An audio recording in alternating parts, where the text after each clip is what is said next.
Hello, girls in civil. Nice to meet you guys. Thank you so much for coming on the show. I really appreciate it. I'm a huge fan of your guys' organization and your Instagram, and I've been following you guys forever. So it's so lovely to meet all three of you. And I know that this is going to be a little bit different per member just because there is three people, but I was wondering if you could walk through how you discovered civil engineering, the reason for choosing this career, like what drew you to that particular type of engineering. So I'll start. What drew me, I like my family works in construction in Puerto Rico, in the southern eastern part of the island. And I was always fascinated with how my mom was so confident working in the field. And I wanted to be like her. So when I finally got the opportunity to decide which career, I thought I was going to pick architecture. And I went into, like, I got accepted into school and everything. And I went into orientation week and I didn't like the vibe. And I was like, this wasn't what I thought. So I changed that week to civil engineering in the other part of the island because there's not a lot of universities that you can pick civil Mm. engineering from. And I knew that I wanted construction because what I saw with my upbringing. So Mm. for me, it was a clear choice. I love it. That's so beautiful that your mom was in construction and she was your mentor and inspiration. I think that's gorgeous. I love it. For me, it was totally different. I didn't know what I wanted to do exactly. I knew that I liked math. I think a lot of us start with just like, oh, we're good at math. Why not? Let's just go for it. So for me, it was just like trying to figure it out which one I did like because there are different engineering. So I was like, oh, but I also like buildings, and I was like, oh, maybe I'll just go from like civil engineering, but the structure side of it. So it was really interesting knowing that civil engineering or what was one of the engineerings that had like so many different areas that you can focus on. And I was like, oh, maybe structures, but there's also transportation, there's also water resources, geotech, like there were so many things that I could choose my path to go through. So I was like, this is perfect because I don't know, let me just go to something that's really big that I can choose in the future. So that's what drew me in like first for civil engineering. I love that too. I love that classic of like being good at math because I think that's the engineering special. I think if you talk to most engineers, they're Yeah, like, exactly. how did you go into engineering? They're like, well, I was really good at math and I loved it. But I love that you chose a career in a field where you might not have known what you wanted to do at 18, which I don't think many 18-year-olds do know what they want to do. And I love that you chose something that gave you variety and gave you options when you kind of figured it out down the line. That's amazing. For me, I decided really early on my career path.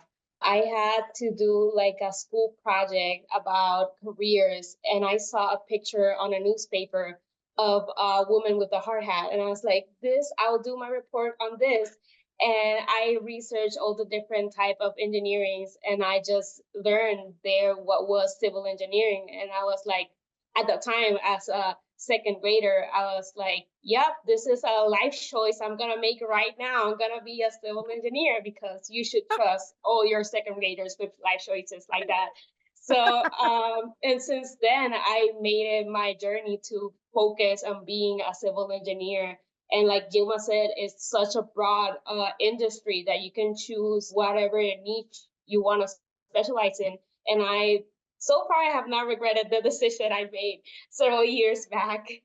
Oh my God. You guys are all so different. Like, I love how every single one of those, like, they're different aspects of going into STEM or STEAM is like one being like, okay, well, I don't really know, but I have this like aptitude. One being like, I have this beautiful representation of a mom. And then I love being like, you know what? I'm 7 years old and I've decided that this is going to be my career. Like, that's incredible that that's the breadth of it. I love that the fact that you guys have three such different origin stories. I think that's a beautiful thing. I know, sorry. No, I was gonna say if you meet, because our team is composed of five, and I remember asking one of our team members, Charmelis, she's a transportation planner, Mm.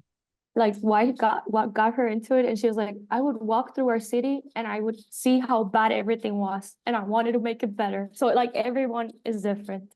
Ugh, I love it. I absolutely love that. Like I love that your organization is so different. If you look at your guys' team, you guys all have different like origin stories as we're kind of finding out, but also different like specialties in civil engineering. And I love that one thing that was kind of common, because there wasn't too many common things in every single Party's profile, but one of the comments was this love of design and this love of art and this love of trying to figure out how things work and how things kind of work together. And in that, I was wondering if we could kind of go into your specialties in civil engineering and share one thing kind of relating to your specialty that really changed the way that you view the world, because I think that's the beauty of civil engineer is it's about civilization and it's about how things work and how buildings are designed and created. So if you could do your background, because I know they're all different, and then what about in your education and what about your specialty of civil engineering did you learn that you were like, oh my God, I didn't know that we design streets like this, or I have no idea that this is how this functioned. So my background, I did my bachelor's in civil engineering, and then I already knew which branch I loved and enjoyed, and it was geotechnical engineering. So in my studies, I on purpose did more classes on geological, Mhm. like engineering side of things.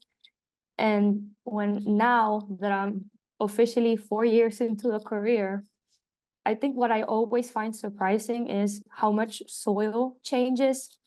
So in geotechnical engineering, everything is around soils. And like you can dig soil in one area and then go 3 feet like in front of that area, and the soil is completely different.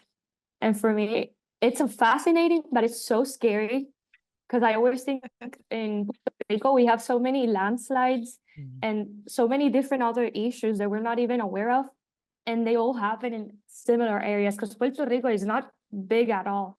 So like now I'm working in West Virginia, and when I see different boring logs and I see how how similar everything is in this area in comparison to Puerto Rico, where everything is either caves or Mhm. random very high plasticity soils, I'm like, oh my gosh, what is this? The world is so different. But I don't know, I feel like I have more respect towards how buildings actually stay still and nothing fails, because I know that there was a good geotechnical engineer Mhm. behind it. And for everything, there has to be a geotechnical engineer because every building stands on soil, every bridge has soil. So I just find it crazy how we trust one person and a team to create that. Yeah, I think that's always kind of a shocker of like how things are made that you're like, oh, these are made by humans that all have like very capable of making errors and being like, okay, like are we really trusting that person's math? But I love that it's geotechnical because my partner's a geotechnical engineer. So I love a love of soil. I hear about it all the time. And I love that you had that background in Puerto Rico of having such a breadth of soil type. I feel like you're probably going to have such a well-rounded education going anywhere else in the world where it's just like, yeah, it's granite for forever. You're going to be Mhm. like, I wish we were that lucky. I worked in Chicago for a few months and it was just clay. And I was like, Mm. oh, okay, this is it. Boring. You were like, this is boring. Amazing. So maybe I can go next. I'm a transportation design. So I'm more into designing roads, sidewalks, shared use path. And for me, it was like I didn't know exactly what I was getting into. Again, when I started my job, I was like, I know I like transportation, but I always remember that transportation is one of the routes that you can go in civil engineering that you could literally see how the people impacts the environment. Like what you design is for people to use it, so you have to take people into consideration when you're Mm. doing it. Like, and one of the things that always gets in my mind, it's like we design for people, like all different people. Like if it's a blind person, you have to design all the crossings directional so the people can come from one side to the other. Or if it's someone like handicap ramps, we have to make sure that it's correct for everybody. And right now we're adding so many things in terms of like transportation design that's influenced by how people use it or how many needs it's on the area. So for me, transportation was like, no, this is what I want to do. This is exactly the path that I want to go into. I just didn't know that this is also so abroad, like you can learn so many things in it, that every day is something totally different. And in my job, I not only do transportation, like we also have water resources, because obviously we have pipes, we have ponds, everything that's connecting to the road. So it's kind of fun seeing how everything comes kind of together. Like, but we also work with geotechs. We work with different like structures for bridges or everything. So it's kind of cool to like know a little bit about the other areas that can impact my projects. So for me, it's a little bit in that.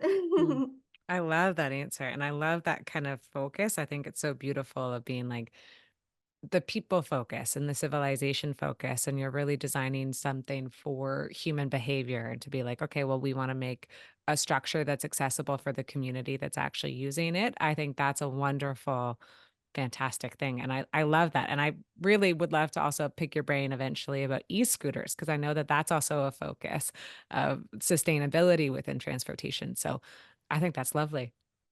Yeah, I remember telling my friends, I was like, when I first learned about transportation, I was like, so did you know that the width of the sidewalk is like my height? I'm 5 feet. So I was like, I could like just fall here and you can like measure me and that's what's gonna be it. So for me, it was just fun getting to know everything. That's awesome. That's really funny. A new measuring unit, the Gilma. Exactly.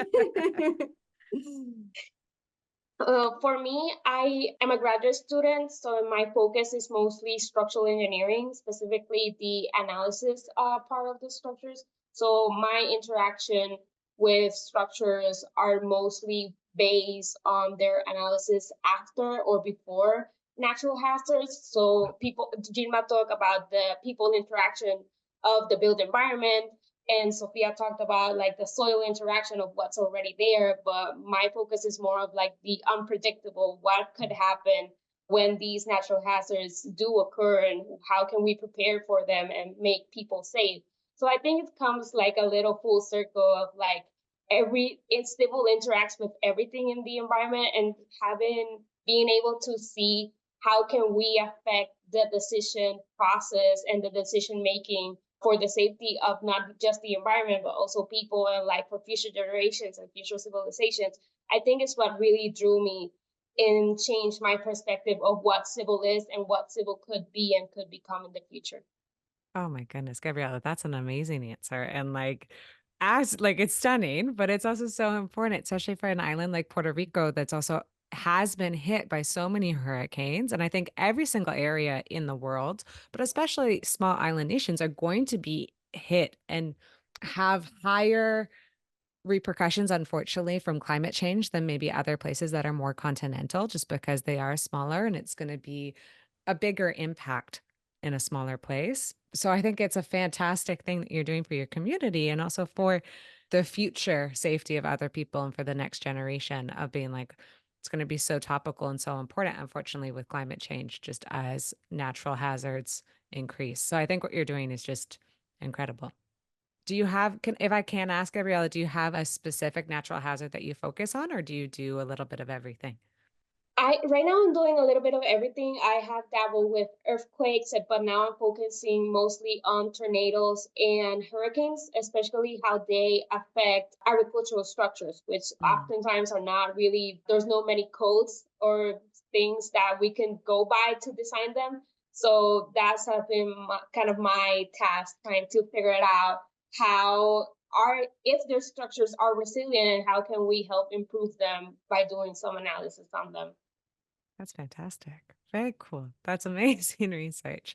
And I think like that ties us in to the next one. And I feel like that is definitely like a perfect answer for the next one, is just the importance of civil engineering and really looking at like in terms of community safety and future advancements. But I feel like you just nailed it. But if there's anything left to say, because I think we've talked about kind of three really good aspects, but if there's anything left to say about why this field is so critical And what are the impacts in terms of civil engineering in civilization? And maybe if we've already answered that, if we can go future to be like, okay, what are you looking for the next generation of civil engineering in terms of impact? So my perspective is more, I work in the Corps of Engineers. We're more rigid with our rules and all that.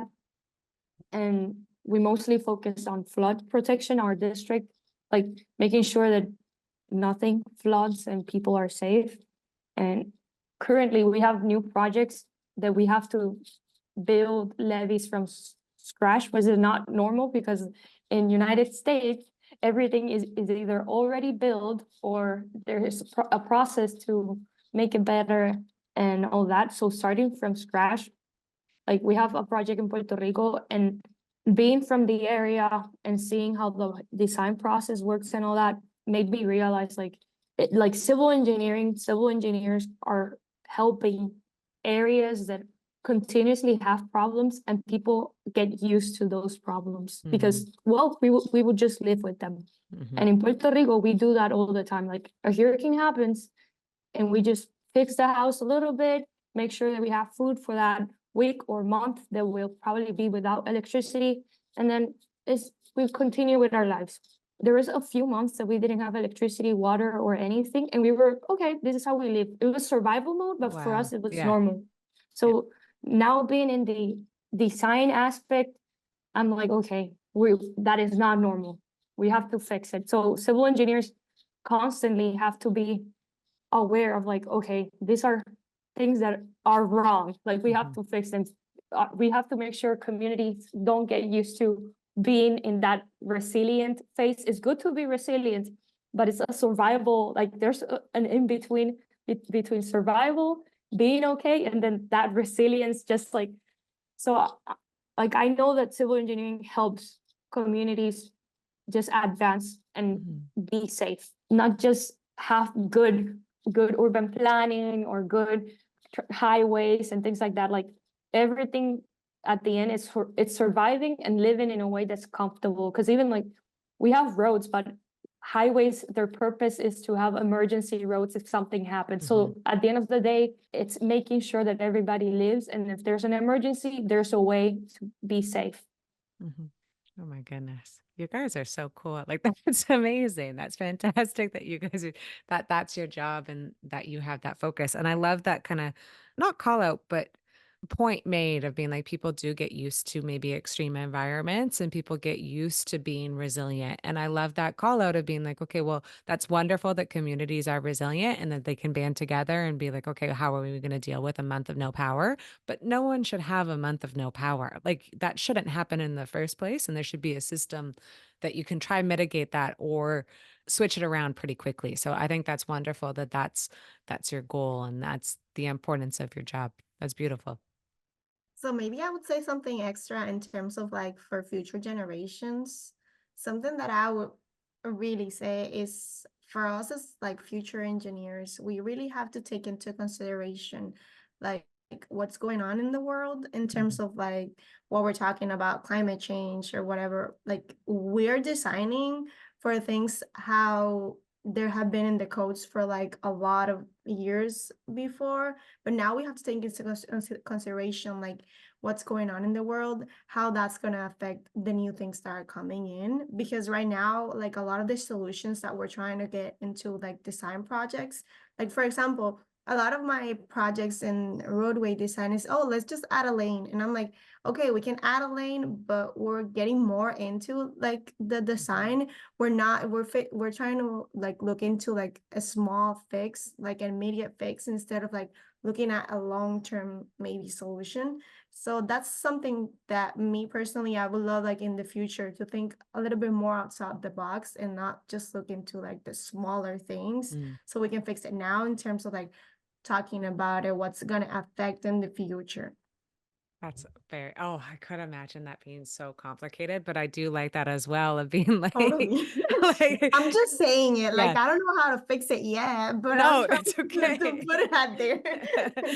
I just think it's such a good call out though, too, of being like the complexity and the fact that like you do have to maybe make a decision now for the next 20 years or try to be like, okay, where are we going as a civilization for like population or community or what do we actually need? But then how is this tech or this infrastructure actually going to stay and stay consistent for, whew, like, A while. like I know like our city, I'm in Vancouver, Canada, but like we have huge issues that no one ever put subways in. And so now that they're like, okay, well, we have so many people, what do we do? Like, where do we put these subways that we can't create? So they ended up putting them like above ground in their sky trains. But it's something that crazy kind of complicated of being like, oh, 50 years ago, we really missed the mark. Like Mhm.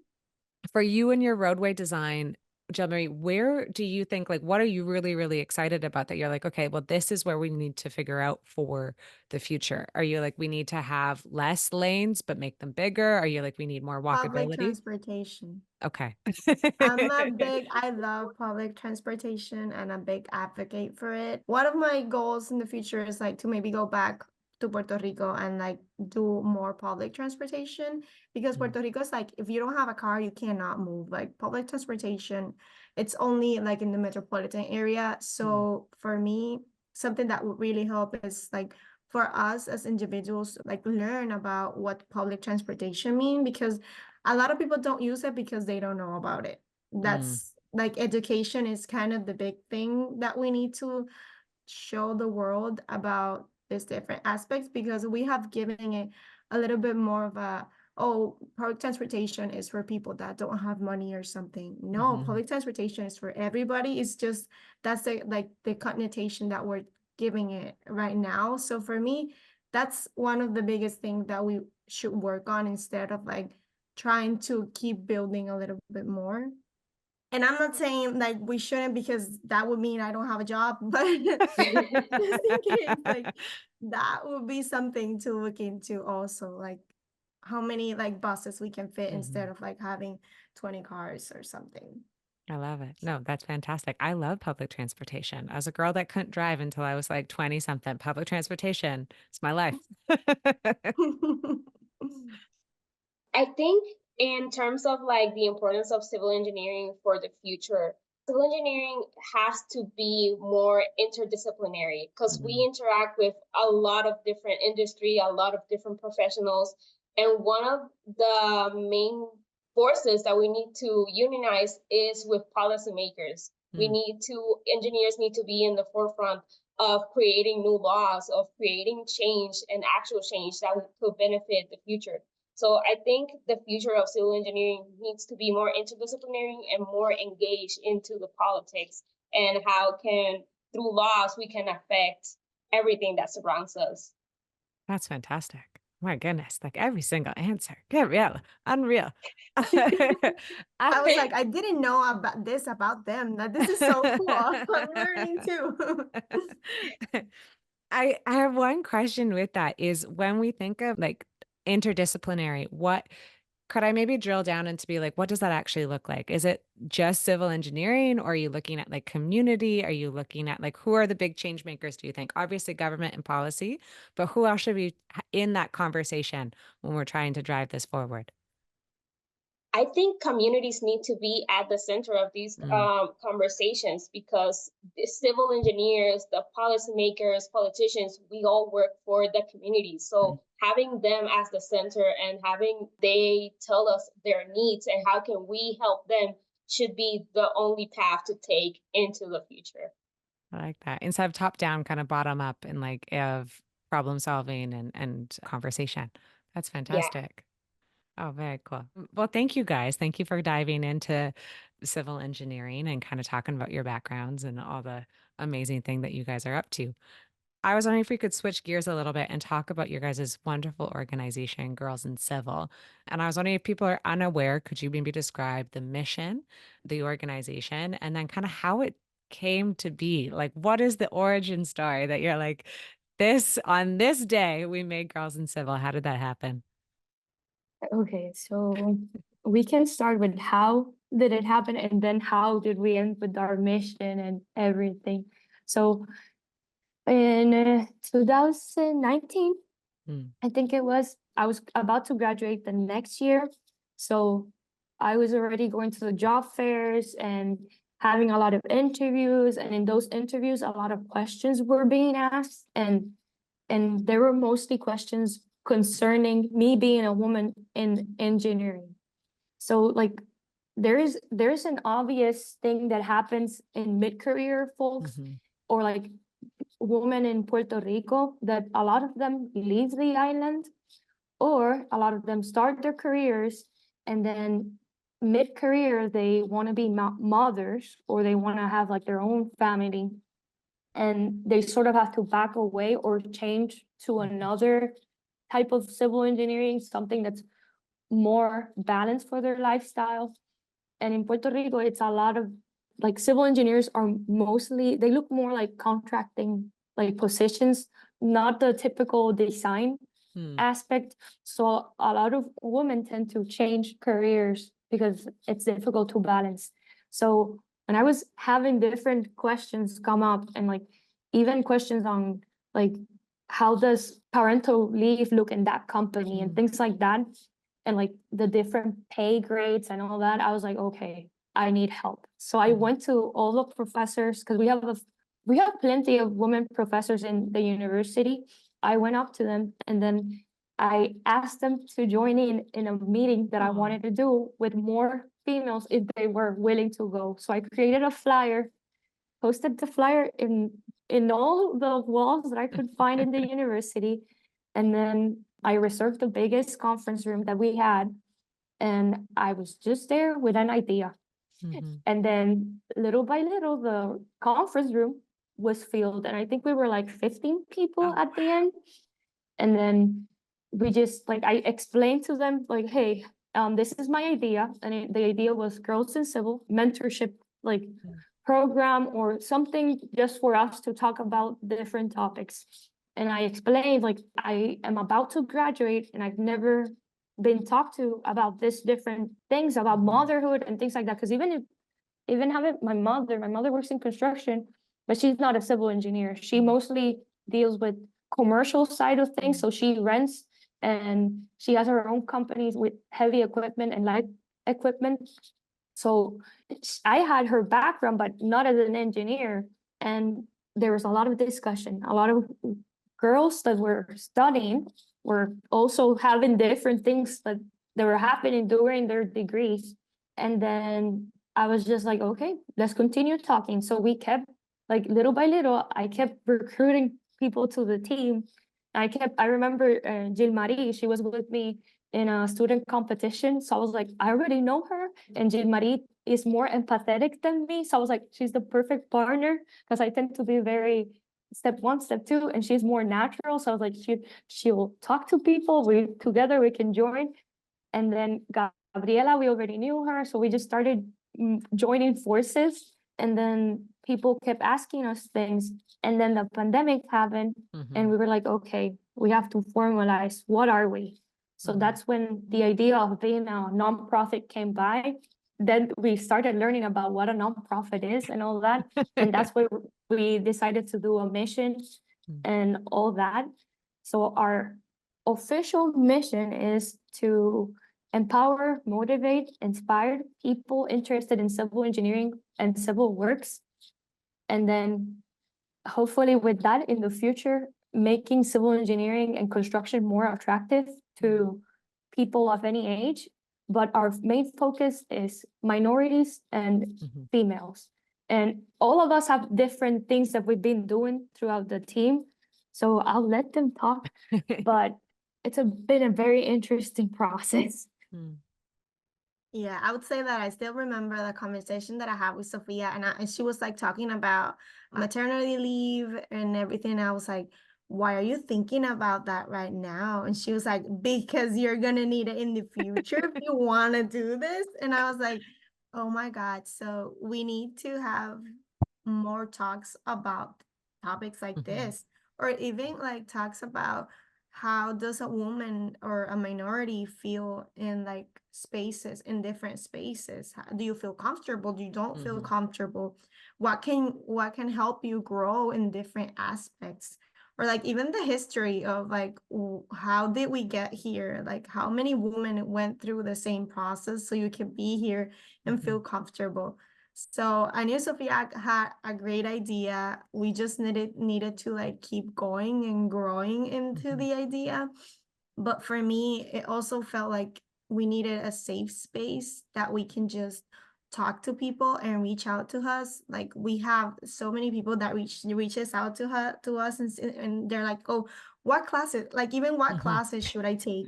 Or like, oh, what should I do in my summer? I don't know, like different aspects that we do have that I felt like having that resource, having that we don't know everything, but we're gonna ask someone else, or maybe we can just like try to figure it out by ourselves or something. That's what we want to do. We want to make others feel comfortable and that they can ask any questions and not feel like, oh, this is weird, or no, they're gonna judge me or something, because I didn't feel comfortable asking the question about parental leave, or asking the question about like random things that, or about like our EIT, even like getting the engineering training. There were a lot of things that we didn't know that we wanted to be that tool to help others. So that would be my take on it.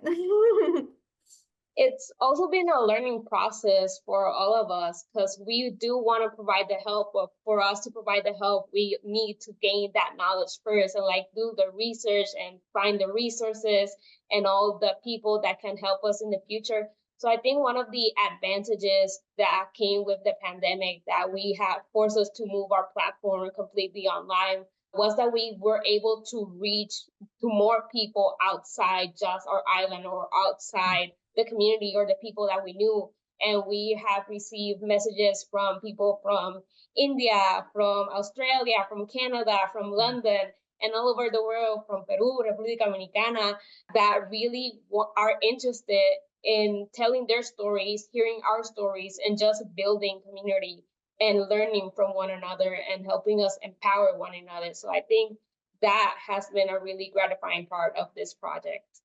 I love that. Like, honestly, I think that what you guys have done is so incredible, because I love that it came from this one idea. And I love that it came from Sophia being like far older than her years, of being like, let's talk about maternity leave at this young age, but like, let's plan. Cause like not many people maybe would go there, but I love that that was the origin of just having this forward kind of focus and really understanding maybe the responsibility of making this decision and what does that entail and what are going to be future challenges. I love that that was the origin story, but I love what you guys have created, because even from an outsider from Canada, you can just tell that it's really, really organic, that it's grassroots completely, and that there's kind of a beauty in it. I love that you guys just openly say to be like, you know what, we don't really know if we have all the answers, but that's okay, because we're learning at the exact same rate as our people and the exact same rate as our community. And there's this gorgeous kind of give and take between community in terms of learning. And I feel like that comes across in all your content in spades, which I just think is really, it's so good for like psychological safety, and then feeling comfortable to be like, okay, well, it doesn't have to be perfect. I can ask maybe a silly question and kind of go from there. In terms of making it from an in-person in Puerto Rico to now this online community, I love that all of a sudden it's international and you have people all over the place. In terms of maybe challenge or transition, was there something that maybe took you by surprise, or something that you had to kind of learn along the way that you're like, oh, actually culture of engineering is completely different in like the rest of the United States or in India or in Canada? Like, has there been any big lessons learned there? I could imagine.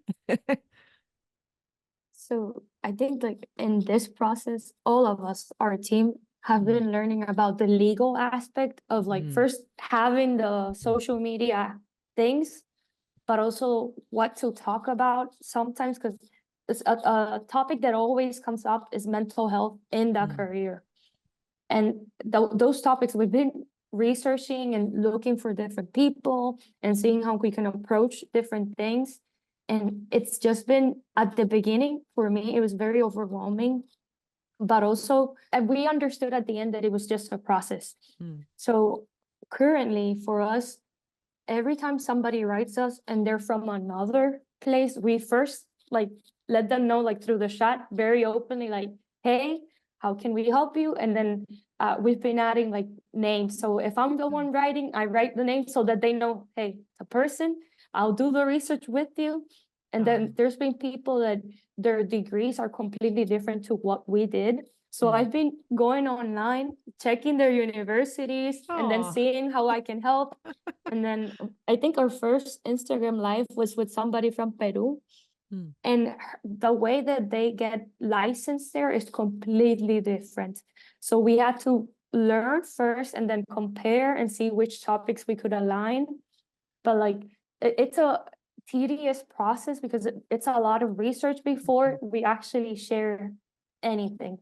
And then everybody in the team has learned something about marketing, because at the end of the day, we have to make civil engineering look more attractive. And I feel like a lot of companies have tried that, but it's not real. Like it doesn't feel real sometimes. So sometimes like Gilmarie, she always says, oh, my job is boring. I'm always in a computer. And I'm like, it's a reality. We have to share that just so that people are aware. But I don't know. I feel like we're always going through a challenge that we don't expect, and we have to think of it like a team.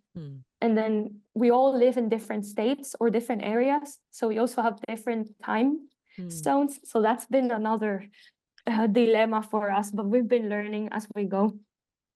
Totally. And I would say something else that really kind of helped us through this process is that, yeah, we don't know everything, but when we learn, we want to share with it, like someone else, because we went through the process. Now we want to share it, like all the struggles that we've been having with like the nonprofits, like even paying taxes for the nonprofit, like everything. It's been a struggle. We have learned a lot.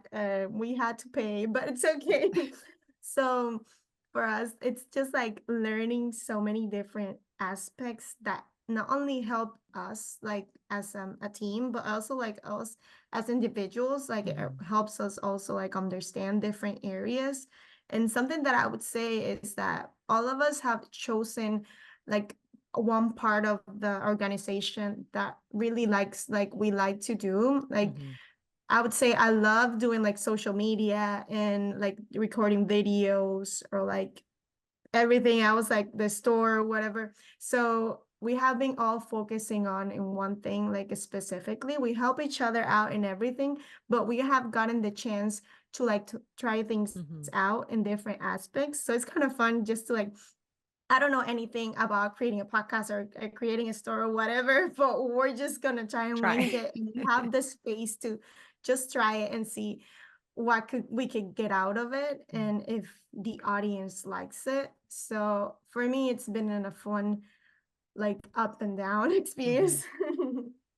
And even though with all the challenges that we have come across, I think at the end of the day, knowing that there's people that actually follow us and are interested in our journeys and our stories and like are really there cheering us on and like really wants us to succeed with this project, it's like what keeps us going and motivated at the end of the day, because we know that this is larger than the five of us, and we want to also do good and like share information that is accurate and that is up to date, and that can people really look back and like feel motivated and inspired to continue it within this field. So I think that has been like a really positive impact that we did not in person. We couldn't understand the impact that we were going to have, and like through moving it online and seeing like in numbers, although the numbers sometimes is not real and we shouldn't be really guiding ourselves through those numbers, but seeing them really puts everything into perspective, that what we're doing really does have a purpose and has an impact on people, whether we want it to be or not. No, I love that. And like, I love that importance. And I'm so happy that you guys realize your impact and like have that realization, because like just think of how powerful this would be if you guys were just starting your career, just starting your education, and that this organization existed when you first stepped on campus, right? Like it's pretty incredible just the fact that it's real person, real time representation, but it's also talking about topics that are realistic and important, and it's going to affect your day to day, and we're talking about retention, and we're talking about different aspects of civil engineering. So I think what you guys are doing is just incredibly important, and I love that you guys also know that as well. I think that's amazing, as you freaking should. You guys deserve your flowers. In terms of community and looking at like importance of community, could you maybe talk or touch on mentorship and professional development? Because I think that's the one thing that we've kind of missed on the importance of community. And then, like, how being part of an organization like Girls in Civil has helped you in terms of mentorship and professional development. So for me, like I'm gonna share two different Mhm. things. So for my experience, because something I learned early on was like there's not a lot of mid-career individuals like females. So starting off my first 2 years in the career, I was very shy. Like I was really quiet and there was a lot of things going wrong and I didn't know how to speak up. So once we fully like went into an online setting with Girls in Civil, I felt more confident to talk about like, hey, this issues, and then there was people joining in and sharing their experiences. And then after 2 years of me, like, okay, I've been hearing all these people and I'm not taking that in, I've been able to completely change like how my career Mm. is looking. And I've been able to speak up. And I think I'm even too honest sometimes, but it has helped me open up the opportunities to have mentorship and Mm. also to be able to mentor other people that are joining in the career. So I feel like Girls in Civil in general helped out a bunch in me feeling more secure because more people were joining in and sharing their experiences. I was like, okay, and not all experiences are great, but that doesn't mean you have to stay with your experience and like experience being very bad. Mhm. And I've been able to help other people by thinking about, okay, my experience was this. How can I simplify the challenges like in a way that we're able to catch on to the red flags and change them? So that's one. And then that has also helped me in seeing how I can progress and develop as an individual first and also as an engineer. And like right now they gave me there's the same program. It's a military scholarship that they give to certain individuals. So I have a student that has it, and she's a female in the civil engineering field in West Virginia. And I've been able to talk to her. It's my first time mentoring, but also create a plan for her to understand. And I've been using almost all the tools that we've created with Girls in Civil. Like today, I talked to her about challenges and how to defeat them, and challenges throughout the years. And we were talking about that yesterday with an engineering class that we were invited to Amazing. talk. It's like puzzle pieces that are slowly setting it together, but it's tools that we've been creating throughout the years, and also trying to understand like maybe because sometimes civil engineers tend to be too technical, Mm. and sometimes we just have to be simple and be like, okay, the reality is that it sucks sometimes. How can we make it better? Yeah. I love that. I love that you saw that real life like dominoes and falling into place in your own life, and how beautiful to use your own resources to like not only become a better mentor yourself, but also to build up the next generation. That's a beautiful full circle moment. I love it. So I would say in terms of like mentorship, we as engineers were like sometimes are a little bit more of like, oh, I'm gonna do it my way and I'm just gonna go for it. Like I'm just gonna do my research, I'm gonna do everything. But something that I've learned is that we can't do that. We have to like talk to each other and like look for that kind of mentorship to help you grow like more rapidly. So in terms of like me as an individual in mentorship, I've always loved asking questions. So I do love having someone that I can just look up to and just have that position of be like, I'm so lost. Can you just help me? So I've noticed that with Girls in Civil, we could totally do that with other people because we're trying to get them from where they feel lost to like a little bit more into the path that they want to get into. And also that kind of helps us develop that leadership part of the process because right now we're like getting people through the right path, but that's a lot of responsibility into it too because whatever we're trying to say, they're going to hold us accountable for it. So we have to hold ourselves accountable for it. So I would say a lot of the things that we do, we have to take into consideration those big aspects that we're trying to just go into. We're talking to the other people, and not just that. When we have our girl talks and everything, we don't always want to be just us because we're not people that are like super specialists on a topic or like experts on topics. We want to bring more people into it so they can we let them do their expertise and we don't try to do all of it because we don't know like topics about what we talk about mental health. We know our experiences, but we cannot talk like super scientifically or like someone that really like study it, not just us like from what we learned. So that's something that I would say that help us go through that process of like mentorship or like leading someone else. I love that with your organization. I think two things kind of come through is this responsibility and the fact of taking it very, very responsible to be like, okay, the advice that we tell others has to be correct and has to be true. And it also has to be like, you're doing like insane amount of research per country. Like you guys are going out of your way for it to be responsible and correct. And I just also think this honesty is so beautiful of just being like, okay, well, I might not know the answer, but like, give me 5 minutes. I'm going to get somebody for you and we're going to have a specialist come in. I think that's fantastic that your organization is built on those themes. I think it's beautiful. For me, mentorship has been different since I stayed much of my professional career right now in an academic setting. Academia and mentorship for professional development goes really hand in hand.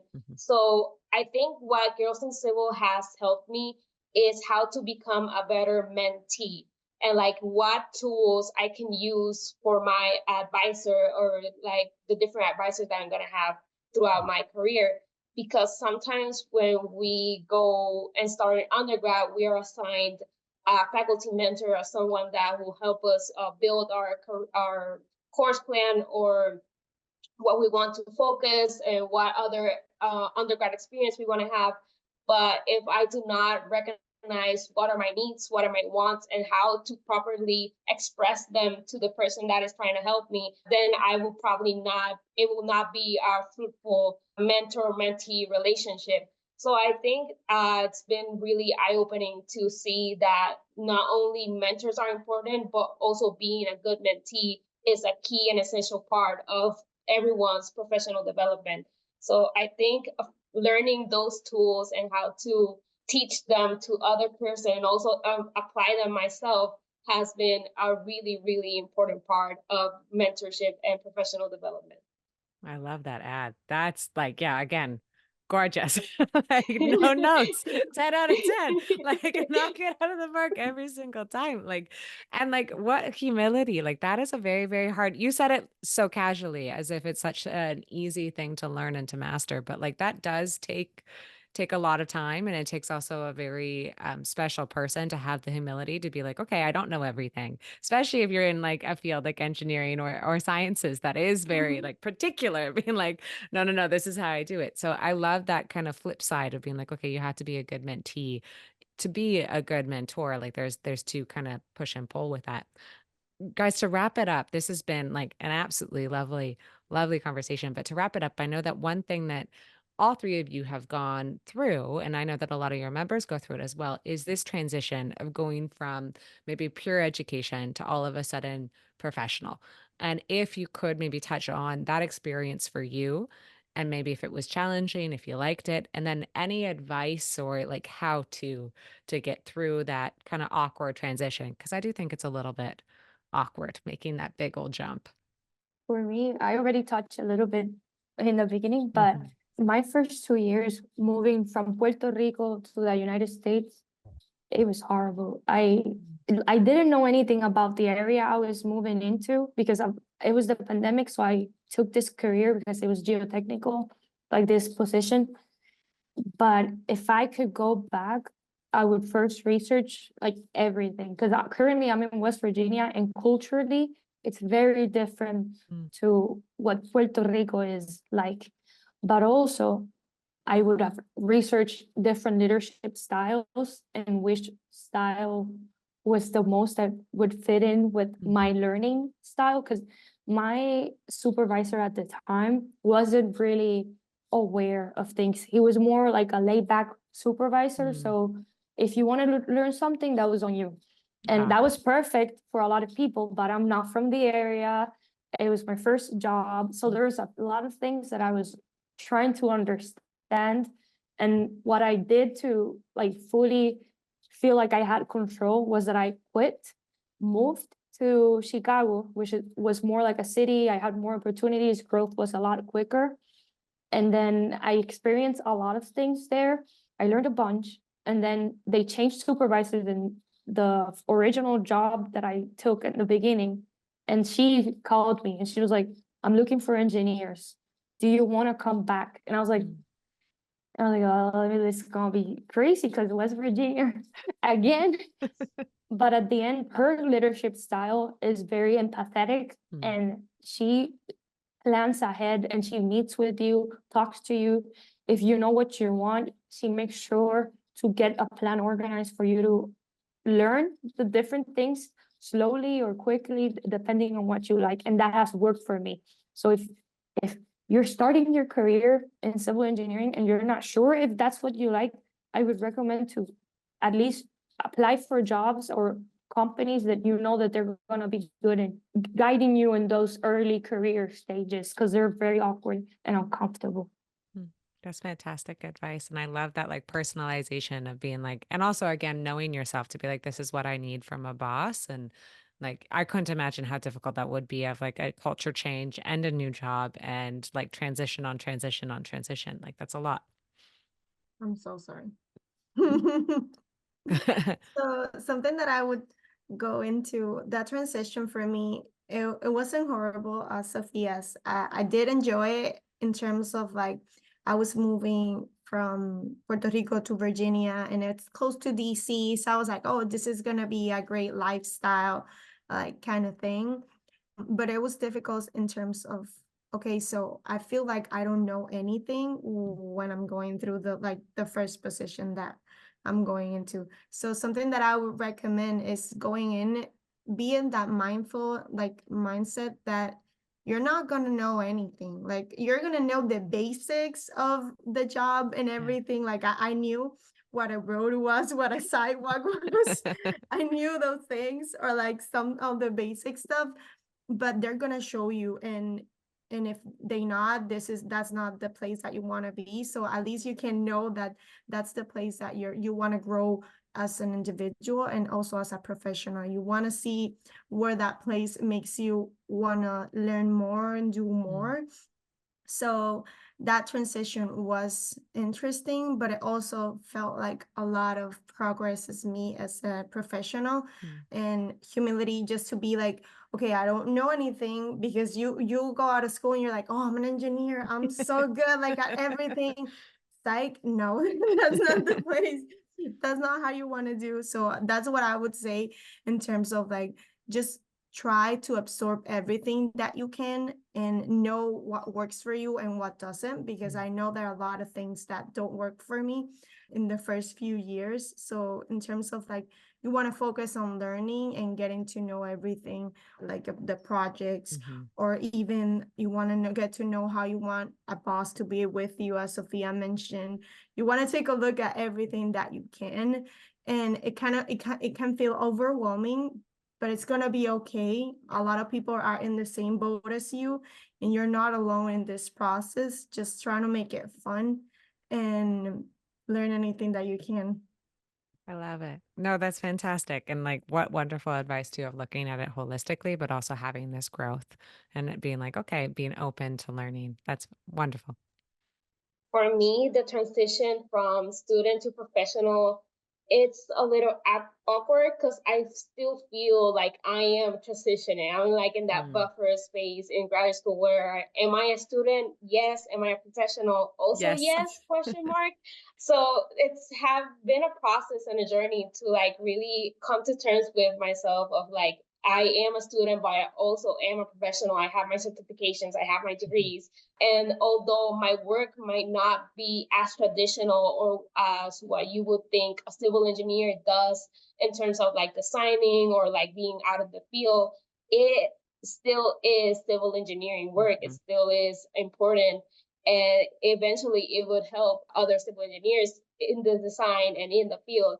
So it's also being a process of like having the professional relationships and networking with different professionals, because as an undergrad you saw your professors as your professors and they were a step above you and you were one step below. But now in graduate school, although we are almost like equals and like the balance is shifting a little bit, so like changing my perspective of like who is this person that I used to look up to, and now he's calling me colleague, and like we are working together. So it's been a kind of like a weird and awkward transition, but I'm slowly coming to terms with it, because at the end of the day, you need to trust your capabilities because you are there for a reason. You have gotten this far for a reason. So I think just internalizing the whole process and like really coming with the realization that what you do is important.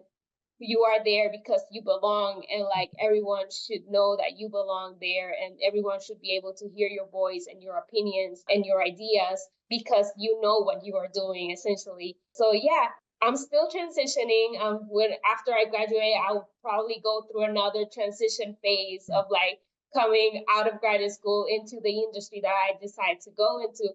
So yeah, it's just a never ending process of acceptance and always learning. Love that, guys. Thank you for like all three fantastic points, but also like kind of three different points in your transition, right? Like I think every single person can relate to all three to be like, okay, yes, try to figure out like a management style that works with you. Try to find like a team.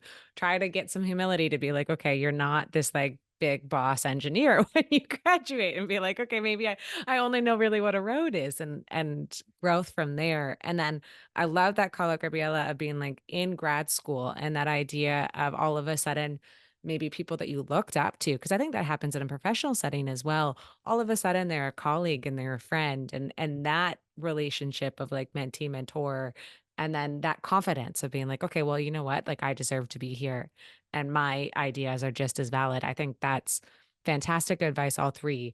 And just thank you so much for just being so lovely and for creating such a wonderful organization like Girls in Civil, and for coming onto the show. It has been a joy. So thank you. Thank you. Thank Thank you you for for having inviting us. us. We're so excited. You're welcome. No, it's honestly, it's been like a complete pleasure. So thanks, guys.